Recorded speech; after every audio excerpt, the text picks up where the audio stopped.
This episode is brought to you by LifeLock. When you visit the doctor, you probably hand over your insurance, your ID, and contact details. It's just one of the many places that has your personal info. And if any of them accidentally expose it, you could be at risk for identity theft. LifeLock monitors millions of data points a second. If you become a victim, they'll fix it, guaranteed, or your money back. Save up to 40% your first year at lifelock.com/podcast. Terms apply. Hello and welcome to All Indians Matter. I am Ashraf Engineer. Years after coming to power, Prime Minister Narendra Modi and his government declared war on the Mughals and other Muslim rulers of the past. It has done so over the past few years by slowly erasing or pushing them to the margins in school textbooks. The Delhi Sultanate has all but disappeared from the books, and while some references to Mughal rule have remained, its milestones and cultural contributions have faded. It's tough to understand how school students will make sense of India without knowing of the long-lasting Mughal rule and its enduring impact on Indian art, architecture, language, and food. All Indians Matter. Between the early 16th and mid-18th century, much of the Indian subcontinent was dominated by the Mughals. It was, by all accounts, a powerful empire that was in its time also the world's richest. Although it crumbled ultimately, as all such empires do, and then finally fell to the British, the India of today continues to bear the Mughal imprint on its society and culture. It was the Mughals who unified much of South Asia, and on every Independence Day, the Prime Minister addresses the nation from the ramparts of the Red Fort, which was built by the Mughals.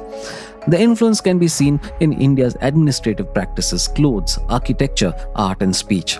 For instance, can you imagine Hindustani music without the sitar or the tabla? Or a menu at a restaurant serving Indian cuisine that does not have biryani or tandoori chicken?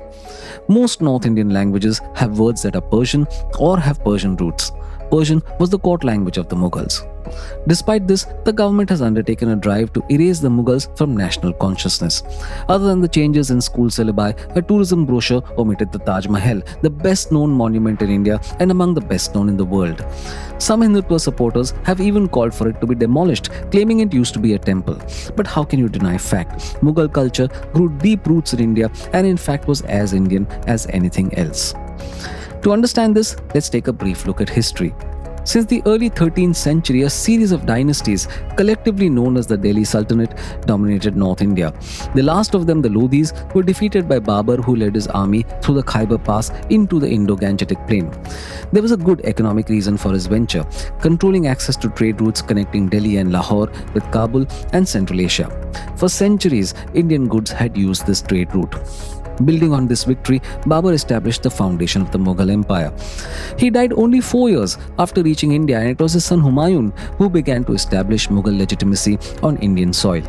Among the many ways was greeting the morning sun while seated in a raised pavilion and showing himself to his subjects.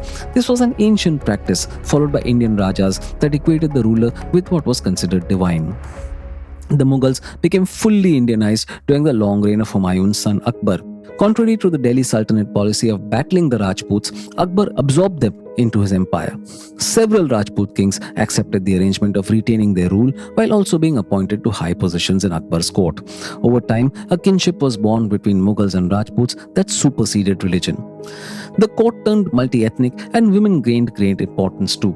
Rajput women could now become wives of the emperor and their children were eligible for the throne. Akbar's son Jahangir, for instance, was half Rajput.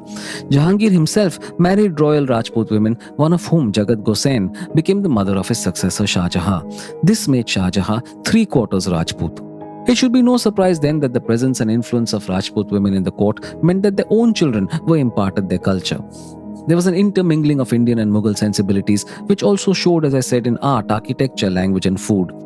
Like other Indian emperors, which the Mughals now were, they engaged with Sanskrit literary traditions and had Brahmin scholars in their courts.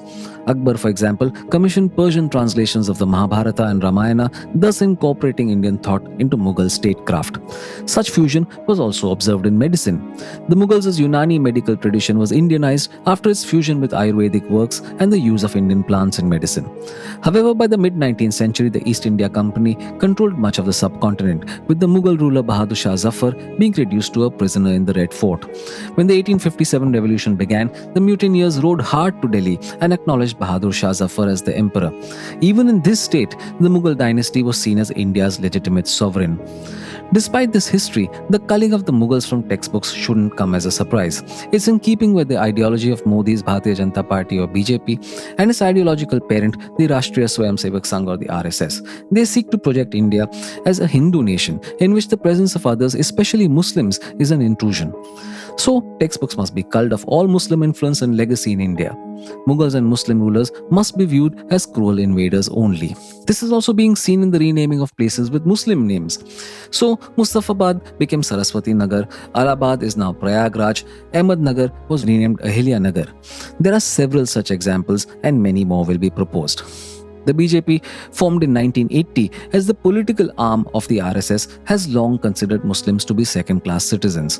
The RSS itself was founded in 1925 and modeled on fascist groups such as Benito Mussolini's Black Shirts in Italy. Modi is a lifelong member of the RSS and he was Chief Minister of Gujarat in 2002 when India's worst communal riots since partition, leaving at least 1,000 mainly Muslims dead, broke out there.